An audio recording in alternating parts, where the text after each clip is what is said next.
Tabung gasnya kita copot dulu ya teman-teman untuk nyiram padi di sawah ya teman-teman. Yang mana kemarin kita tanam sudah 3 hari yang lalu ya teman-teman. Nah di sini kita akan menyiram menggunakan mesin air ya, mesin air yang sudah dimodifikasi dengan menggunakan bahan bakar tabung. Nah caranya seperti ini ya teman-teman. Jadi ini lebih hemat ya daripada pakai bensin. Dan juga kita salurkan, pasang dulu selangnya untuk menyiram ya, dan juga kalau misalkan susah di starter atau di slinger, kita pancing dulu pakai bensin ya teman-teman, pakai pertalite sedikit saja di lubang yang ini nih. Nah di sini kalau misalkan teman-teman punya mesin terus susah hidup atau pertamaan itu biasanya susah hidup, maka dipancing dulu ya teman-teman. Nah ini bismillahirrahmanirrahim, semoga langsung cek kerung. Nah ini ya teman-teman.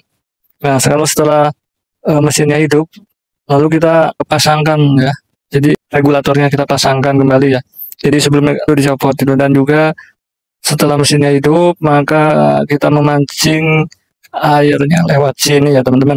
Jadi ini alhamdulillah lebih hemat ya bahan bakarnya dibandingkan dengan pakai pertalite gitu ya teman-teman. Karena saya sebelumnya pakai bahan bakar gas ya, itu kalau nyiram seharian bisa nyampe 5 sampai 6 botol atau liter ya teman-teman. Tapi alhamdulillah setelah dimodifikasi pakai tabung, hanya 1 tabung ya, paling lebih sedikit ya. Jadi lebih hemat lah. Kalau misalkan dari segi harga itu tinggal kalikan saja tabung 1 lawan 6 liter pertalite ya teman-teman. Dan ini kita mulai untuk menyiram ya teman-teman. Dan ternyata sawah di sini benar-benar tak ada hujan ya teman-teman. Jadi kalau misalkan terang seperti sekarang ini, apalagi ini setelah kita tanam atau kita tandur itu belum ada hujan gitu ya, jadi panasnya sangat terik sekali karena menurut ilmu pertanian zaman kuno ya, jadi ini adalah mangsan kepitu gitulah kalau cara bahasa Jawanya. Jadi